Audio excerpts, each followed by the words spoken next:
Hey guys, welcome back to my channel. ये है lecture 1 और इस लेक्चर में हम डिस्कस करने वाले हैं अबाउट द डेटाबेस। और यहाँ पर हम डेटाबेस सीखेंगे MongoDB। अभी तक हमने Node.js कंप्लीट किया एंड Express.js कंप्लीट किया। जिस स्टूडेंट ने Express एंड Node.js अभी तक नहीं सीखी है तो प्लीज़ पहले जाकर वो प्लेलिस्ट एक्सेस करें एंड लर्न करें। लर्न करने के बाद आप MongoDB को सीखना शुरू करें, अदरवाइज़ आप सीख नहीं पाएंगे। ठीक है, मैं पहले ही बोल देता हूँ कि आप विदाउट Node.js एंड Express.js के MongoDB यूज़ ही नहीं कर पाएंगे। तो पहले वो जाकर सीखें एंड देन उसके बाद आप MongoDB पर आए। तो चलिए शुरू करते हैं गाइज। ये है introduction of MongoDB lecture 1। Okay, तो गाइज सबसे पहले हमारा यहाँ पर क्वेश्चन आता है, व्हाट इज MongoDB। क्वेश्चन क्या है, what is MongoDB। Guys MongoDB एक ओपन सोर्स डॉक्यूमेंट डेटाबेस है। ओपन सोर्स से मतलब ये है कि आप इसको आसानी से यूज़ कर सकते हैं। ये फ्री टू यूज़ है।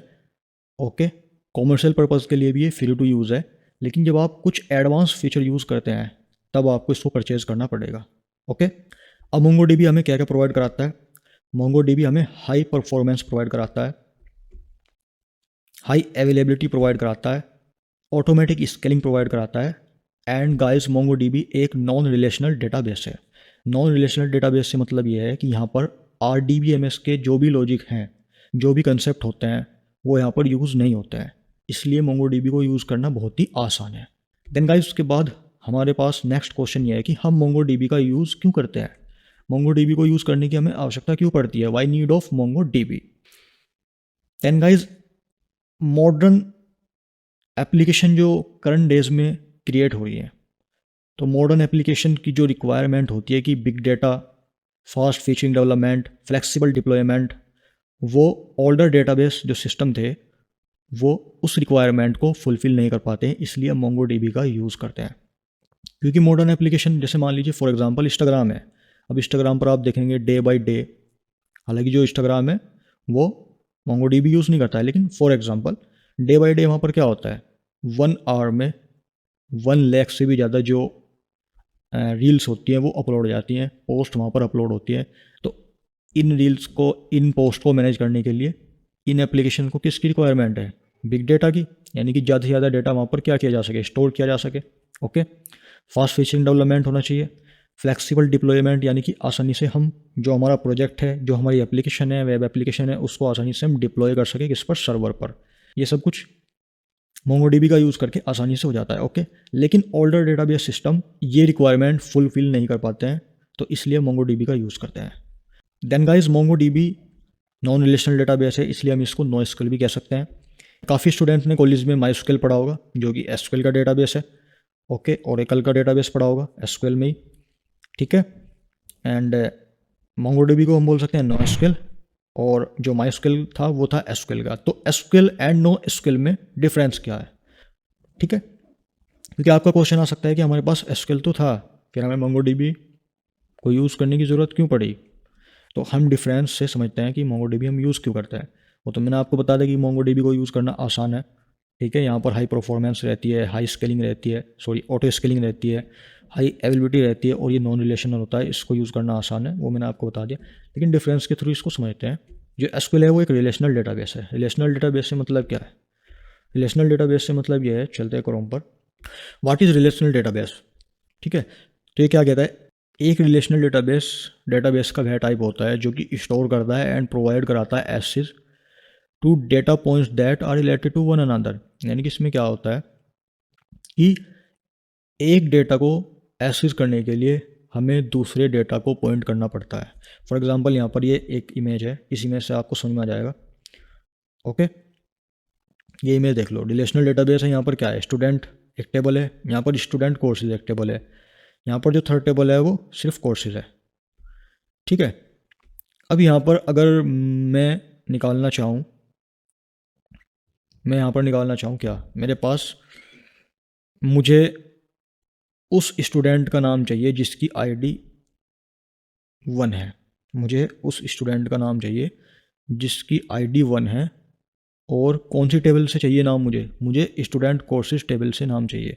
तो अब वो क्या करेगा, अब नाम कहाँ पर है, नाम तो यहाँ पर है, नाम यहाँ पर है ना स्टूडेंट टेबल में, लेकिन क्वेश्चन क्या है कि मुझे स्टूडेंट कोर्सेज से स्टूडेंट का नाम चाहिए जिस स्टूडेंट की आईडी 1 है। तो पहले किसको पॉइंट करेगा, एक्सेस करने के लिए वो इस डेटा को पॉइंट करेगा। इस डेटा को पॉइंट करने के बाद वो इस टेबल को देखेगा, ठीक है। इस टेबल को देखने के बाद फिर वो किसको पॉइंट करेगा, इस नेम को पॉइंट करेगा, तब जाके ये नाम एक्सेस होगा, ठीक है। तब जाकर ये क्या होगा, ये नाम एक्सेस होगा। अगर इसी तरह मैं कह दूँ कि मेरे पास कोर्स आईडी है 1 और मुझे इस कोर्स का नाम चाहिए, लेकिन कोर्स का नाम कहाँ रखा हुआ है, यहाँ रखा हुआ है एसक्यूएल सर्वर। तो वो क्या करेगा, पहले इस टेबल को पॉइंट करेगा, यहाँ से इस आईडी पे जाएगा, इस आईडी पे जाने के बाद फिर इस टेबल को पॉइंट करेगा, देन वो नाम एक्सेस कर लेगा। तो ये था guys relational database. Relational database यानी कि एक डेटा को एक्सेस करने के लिए आपको दूसरे डेटा को, किसी अनदर डेटा को पॉइंट करना पड़ेगा। ये किसकी कंडीशन है, ये रिलेशनल डेटाबेस की कंडीशन है। लेकिन इसको मैं रफ कर देता हूँ, ठीक है। लेकिन मोंगोडीबी में ऐसा कुछ नहीं है, क्योंकि मोंगोडीबी एक नॉन रिलेशनल डेटाबेस है। यहाँ पर जो डेटाबेस है उसमें रिलेशंस नहीं है, ठीक है, रिलेशन नहीं है, एक तरीके से समझ लीजिए। ओके, सेकंड पॉइंट है कि एसक्यूएल एक डेटाबेस है, मोंगोडीबी भी क्या है, एक डेटाबेस है। एसक्यूएल में आरडीबीएमएस यूज होता है, यानी कि ये एक रिलेशनल डेटाबेस मैनेजमेंट सिस्टम है। मोंगोडीबी एक document oriented database management system है, ठीक है। एसक्यूएल में जो वर्क होता है वो रिलेशनल डेटाबेस पे होता है, मोंगोडीबी में जो वर्क होता है वो डॉक्यूमेंट बेस्ड डेटाबेस पर होता है, क्योंकि यहाँ पर जो डेटाबेस क्रिएट होता है मोंगोडीबी में वो डॉक्यूमेंट का यूज़ करके होता है। एसक्यूएल में जो डेटाबेस क्रिएट होता है वो टेबल क्रिएट करके डेटाबेस होता है, यानी कि वो एक रिलेशनल डेटाबेस होता है, आप ये कह सकते हैं, ठीक है। एसक्यूएल में जो डेटा स्टोर होता है वो एंटिटी की फॉर्म में होता है एक टेबल के अंदर, लेकिन मोंगोडीबी में जो डेटा स्टोर होता है वो डॉक्यूमेंट की फॉर्म में स्टोर होता है। ओके, एसक्यूएल में डेटाबेस को क्वेरी करने के लिए एसक्यूएल का यूज़ होता है, मोंगोडीबी में डेटाबेस को क्वेरी करने के लिए बीएसएन का यूज़ होता है, बीएसएन, ठीक है। बीएसएन मतलब बाइनरी जेएसएन बोल सकते हैं आप इसको, बाइनरी जावास्क्रिप्ट ऑब्जेक्ट नोटेशन। इसमें क्या होता है कि डेटा जो डेटा होता है पहले वो एग्जीक्यूट होके डिकोड होता है बाइनरी में, और बाइनरी में डिकोड होने के बाद फिर वो टेक्स्ट में कन्वर्ट हो जाता है, ठीक है। अब उसके बाद यहाँ पर एक बहुत ही बढ़िया एग्जांपल है एसक्यूएल को और नो एसक्यूएल को समझने के लिए, कि यहाँ पर किस तरीके से जो डेटा होता है। यहाँ पर गाइस ये एक रिलेशनल डेटाबेस है एसक्यूएल में, ठीक है। मोंगोडीबी में ये एक डॉक्यूमेंट ओरिएंटेड बेस्ड डेटाबेस है। एसक्यूएल में इस डेटाबेस को टेबल बोलते हैं एंड मोंगोडीबी में इस डेटाबेस को कलेक्शन बोलते हैं। यहाँ पर जो आप ये जो डेटा देख रहे हैं इसको बोलते हैं टेबल। अब इस टेबल के अंदर आप यहाँ पर देखेंगे 1 आईडी है 1, स्टूडेंट नेम है Steward, city London and format date है 2/3/2002। तो ये पूरी एक क्या होगी, रो होगी। तो इस तरीके से इसमें कितनी रो है, यहाँ पर 5 रो है। कितनी रो है, यहाँ पर 5 रो है। ओके, लेकिन यहाँ पर तो रो गई, लेकिन कलेक्शन में क्या होता है, कलेक्शन में डॉक्यूमेंट होते हैं। इस रेक्टेंगल के अंदर जो भी आप डेटा देख रहे हैं ये पूरा कहलाता है डॉक्यूमेंट। ओके, अब यहाँ पर जो एंटिटी है ID, student name, city, format date, इनको बोलते हैं गाइस कॉलम्स। यहाँ पर कितने कॉलम है, यहाँ पर 4 कॉलम है। ओके, लेकिन कलेक्शन में कॉलम किन्हें कहते हैं, यहाँ पर जो आपको जो डेटा नज़र आ रहा होगा, name, class, address, street, city, state, ये कॉलम होते हैं, लेकिन इनको यहाँ पर कॉलम नहीं बोलते हैं, इनको बोलते हैं फील्ड, ठीक है, इनको बोलते हैं फील्ड्स। तो यहाँ पर नेम, क्लास, एड्रेस, स्ट्रीट, ये सब क्या है, ये फील्ड्स हैं। आई थिंक आपको समझ में आ गया होगा ये पूरा, कि यहाँ पर जो एसक्यूएल में जो रिलेशनल डेटाबेस होता है उसे टेबल बोलते हैं, यहाँ पर जो डॉक्यूमेंट बेस ओरिएंटेड डेटाबेस होता है उसको कलेक्शन बोलते हैं, यहाँ पर रो होती हैं एसक्यूएल में, मोंगोडीबी में रो को डॉक्यूमेंट बोलते हैं, एसक्यूएल में टेबल के कॉलम्स होते हैं, लेकिन कलेक्शन में इन कॉलम को फील्ड बोलते हैं। आई थिंक आपको कंप्लीट समझ में आ गया होगा, ठीक है। अब यहाँ पर एक और एग्जांपल है, उससे भी आप आसानी से समझ सकते हैं, ठीक है। ये एसक्यूएल में जो डेटाबेस है, यहाँ पर मोंगोडीबी में भी डेटाबेस ही है। एसक्यूएल में टेबल और मोंगोडीबी में उसको बोलते हैं कलेक्शन। एसक्यूएल में रोज़ होती हैं, मोंगोडीबी में रोज़ को डॉक्यूमेंट्स बोलते हैं, एंड एसक्यूएल में कॉलम्स होते हैं, मोंगोडीबी में कॉलम को फील्ड्स बोलते हैं।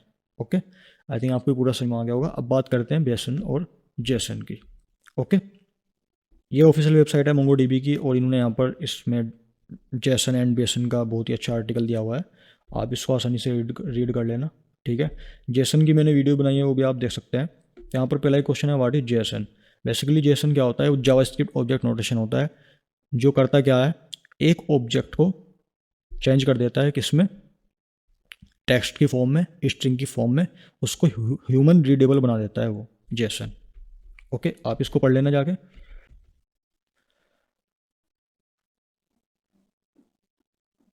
बेसन क्या होता है, ये करता क्या है, BSON binary structure encode type and length information which allow to be traverse much more quickly compare to JSON. Okay, जो बेसन्स बाइनरी जो स्ट्रक्चर होती है उसको एनकोड करता है एंड लेंथ इंफॉर्मेशन जो अलाउ करती है to be traverse much more quickly compare to JSON, यानी कि जेसन के मुकाबले जो बेसन होती है वो क्विकली उसको क्या कर देता है, एनकोडेड कर देता है। ठीक है, ये आप रीड कर लेना। एंड यहाँ पर लिखा हुआ है कि does Mongo D B use BSON और जेसन, कि मोंगो डी बी क्या यूज़ करता है, बेसन यूज़ करता है कि जेसन यूज़ करता है। मोंगो डी बी जो डेटा को स्टोर करता है वो बेसन फॉर्मेट में करता है, ठीक है, ओवर द नेटवर्क, यानी कि एक सर्वर पे, ये कह सकते हैं आप।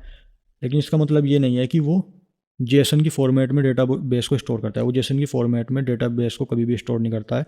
मोंगो डी बी हमेशा बेसन फॉर्मेट की फॉर्म में ही डेटा को स्टोर करता है। Okay, anything you can represent in Jason, लेकिन हम क्या कर सकते हैं, हम जेसन फॉर्मेट में भी उसको रिप्रेजेंट कर सकते हैं और उसको मोंगो डी बी में स्टोर कर सकते हैं और उसको रिट्रीव भी कर सकते हैं जेसन में। ठीक है, इजीली उसको जेसन में रिट्रीव कर सकते हैं। ओके, अब यहाँ पर एक बहुत अच्छी वेबसाइट है EduCBA, आप यहाँ से भी इसका डिफरेंस दे सकते हैं, यहाँ से भी इसको आसानी से समझ सकते हैं कि जेसन और बेसन होता क्या है। ओके, देखिए यहाँ पर इन्होंने दिया हुआ है कि type Jason standard file format होता है, लेकिन बेसन बाइनरी फाइल फॉर्मेट होता है। ओके, जो स्पीड रहती है वो जेसन की कम रहती है, बेसन की ज़्यादा रहती है। जेसन लेस फास्ट होता है, बेसन फास्टर होता है। ठीक है, जो स्पेस होता है जेसन का लेस स्पेस रहता है और बेसन का जो स्पेस है वो ज़्यादा रहता है।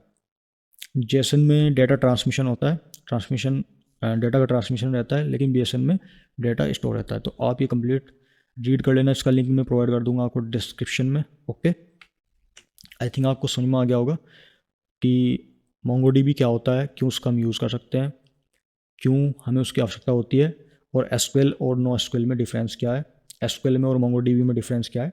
मोंगोडीबी को नो एसक्यूएल बोल सकते हैं, इसमें कोई प्रॉब्लम नहीं है। ओके, एंड जेसन एंड बेसन में डिफरेंस क्या है वो भी आपको समझ में आ गया होगा। ठीक है, और बाकी आप यहाँ से रीड कर लेना। तो गाइज़ प्लीज़ वीडियो को लाइक कर दें, शेयर कर दें, कमेंट ज़रूर करें। यदि आप चैनल पर नए हैं तो प्लीज़ चैनल को सब्सक्राइब कर देना। मिलते हैं नेक्स्ट वीडियो में। थैंक यू सो मच, धन्यवाद।